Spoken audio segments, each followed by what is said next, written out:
Morning guys. You know that I did a review on that Gerber Prodigy maybe 2 years ago. But that review maybe was not that best, because I didn't go deep into the knife. Anyway, so today I was thinking I should do a pro and cons review of that Gerber Prodigy, because so far I have never found a knife in my life that only have those, and I don't think I'm going to find that either. Maybe if I design one of myself, but then other people are going to find cons on it, so that mission is impossible. But should we see what we get for $50 then? And this is my thoughts about it. Okay, cons on this knife doesn't means that it's bad, but it could have been better. But a mass produced survival knife, or what you want to call it, I guess they are built in certain ways. Anyway, for example, here is the knife. And one of the first things I did with the knife was to round off the glass breaker. I don't have a need of a glass breaker, but I have need of putting my thumb here, and that's no good. If you do this with that sharp spiker, it's gonna hurt. Or maybe you want to do like this. It still can hurt a little bit. So for this little glass breaker here, I have preferred that end of the knife have been shaped like, for example, an SL knife, round, because then you still can smack and crash, hammer with it. The grip, I think it's more than okay, but I have preferred it that this part of the knife was more like an SRK cold steel, flat here, so you can, because here you have a spot on the knife that can hurt you if you use it very, very hard. Now it sounds like it is a bad knife, but it's not. Edge and angle. On almost what I know, every survival knife have an angle that are like this. And then they get a little bit hard to carve with. So I have flattened this out. Some kind of mix of an Scandi grind and an US, you say. I don't know the name of that grind, or survival knife. It have been a little bit in between.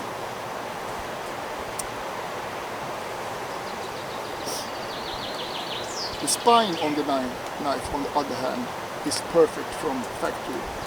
Here you can use fire steel, very, very good.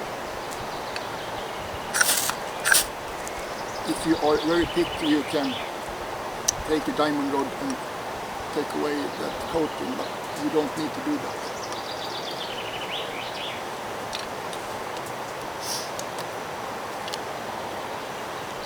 And should we talk about that hated 420 high carbon steel? And I don't know. This must be one of the biggest myths in knife industry, that 420 high carbon should be crap, because 420 high carbon is a very good steel, a very good budget steel. This blade is, you can beat this blade up hard as hell. cannot break it. The serration will hold up very well, you don't chip it. I have used this knife far harder than you should use in fixed blade, just for doing tests. And it's still like factory new in the serrations and there. Even that I have changed the angle of that edge.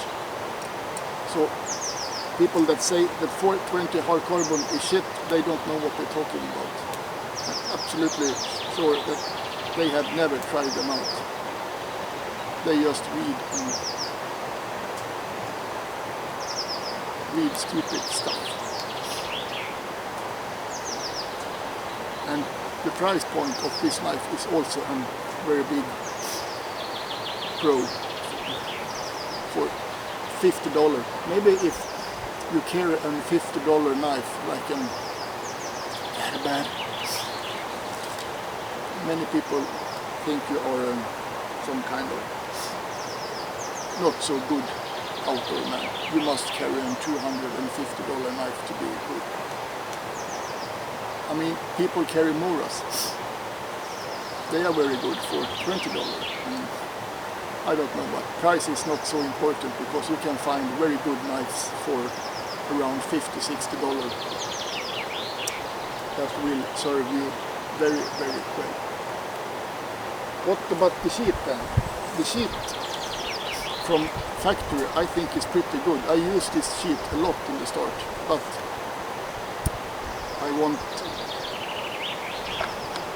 maybe I thought it was a little bit too bulky, so I asked a friend of mine to do a Kydex sheet that I can carry crossbow. But this factory sheet is not that bad. I have removed one of this, I don't know what you may call it. I will cut it away because I think one is enough.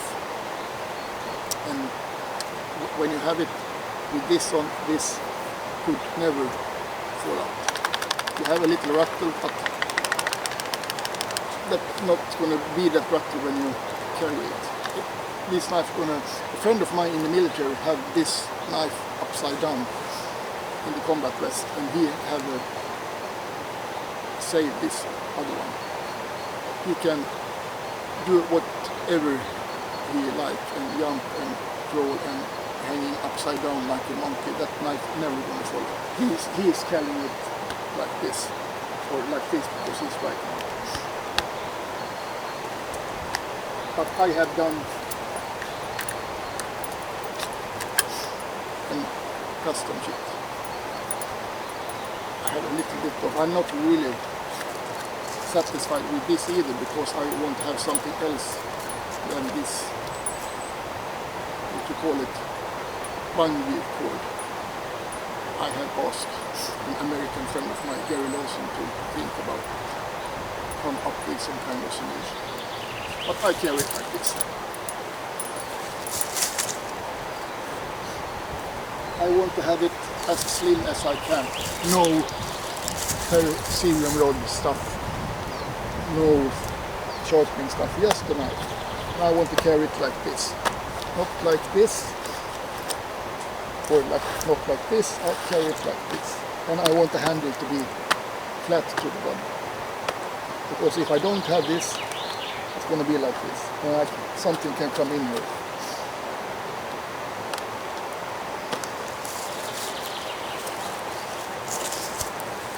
My God, what I'm talking like in political. Should we do some testing? I did that in my first review video, but I can do it again. So I'm going to show you what this knife is made.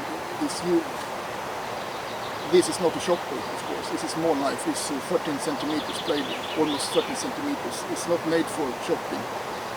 It's made for other stuff, and we're gonna check that out.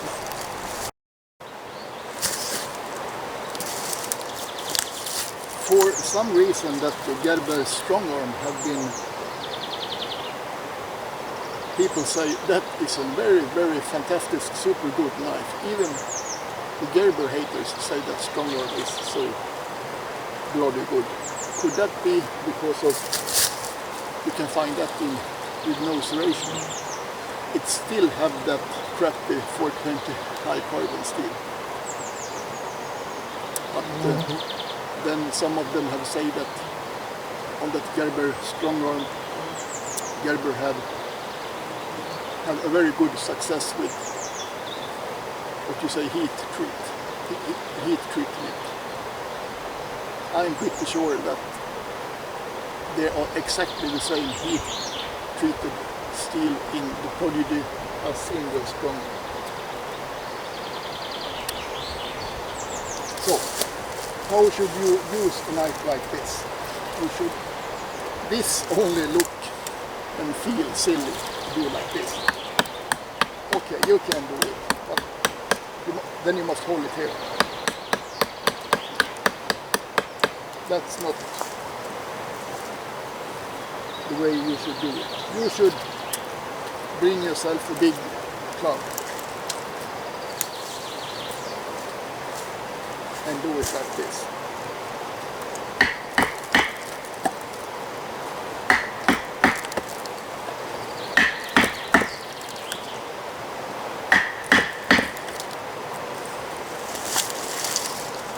There you have a pretty big notch.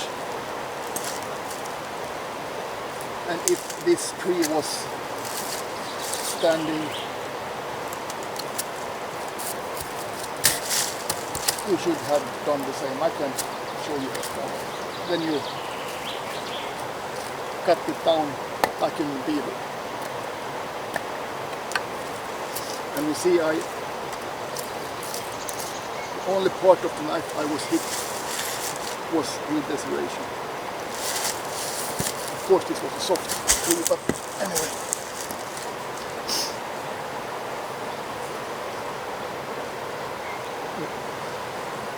Can you see some nicks there? No. I think the blade length of this knife is the perfect blade length. At least I don't need any bigger, because then I use an axe. We can try this.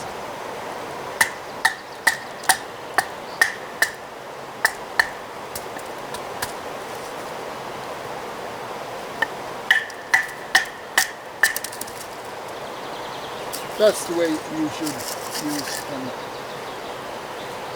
short blade like this. And that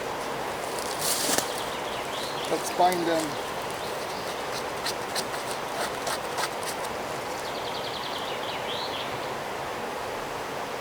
work perfectly.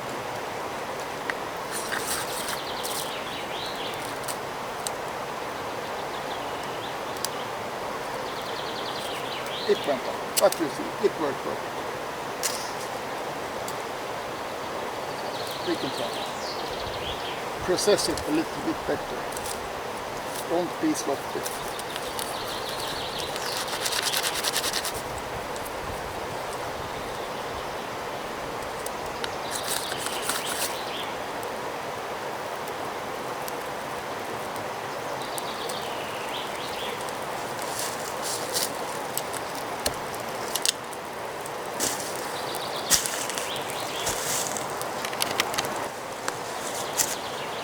So this is what you get for $50.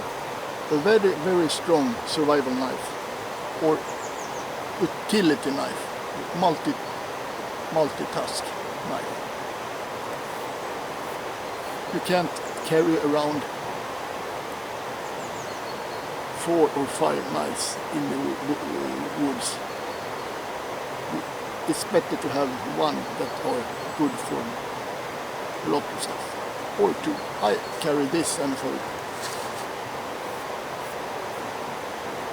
So now you know that I don't think this knife is perfect. I am not that kind of Gerber fanboy, or what you call it, because it had its downside.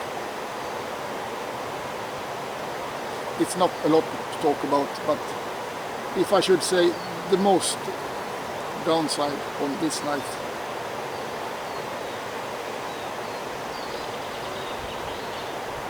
Well, if I must choose something, I could have preferred it a little bit flat up here. But if that had been a super big problem, I should have switched this knife out years ago. This glass breaker could also be have designed different. But so far, for $50, I have not found a better knife. And I can promise you that, I don't need this knife in S30V. I really don't need that. Because 420 high carbon holds up well and are easy to shoot. Now I think my food is ready.